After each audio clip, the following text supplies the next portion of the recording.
to look into the Tibetan tradition. They don't have a word for Buddhist or Buddhism or something. But what they have a word for, what they use is a word which means something like inner being.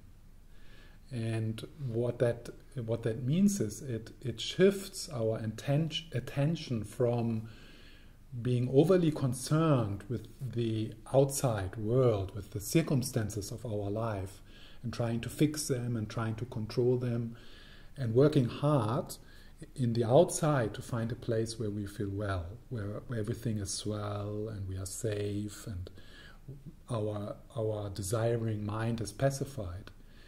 And an inner being has realized at one moment that does not work. This place, this safe place, where I feel happy forever and does not exist in the outside world.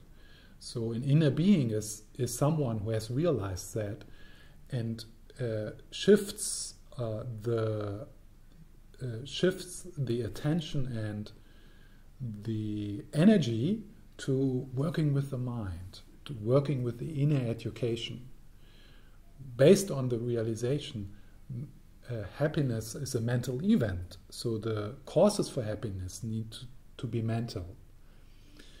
And then an inner being, so a Buddhist, slowly discovers that he or she has that capacity inside to respond to what is happening on the outside in more and more healthy way, in more and more balanced way.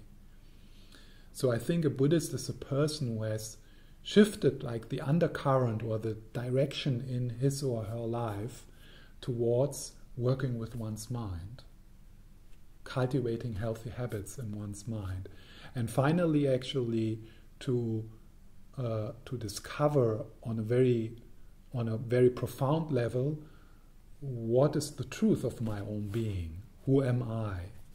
Beyond my possessions, beyond my age, beyond my gender.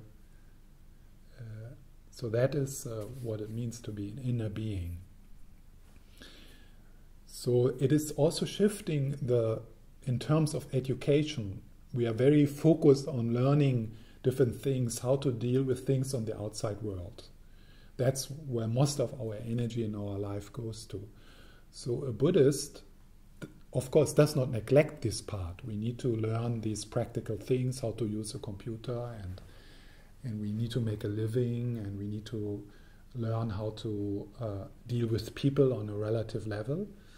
But what a Buddhist also does, a Buddhist is interested in inner education, in ways, a curiosity into the mind and a curiosity into,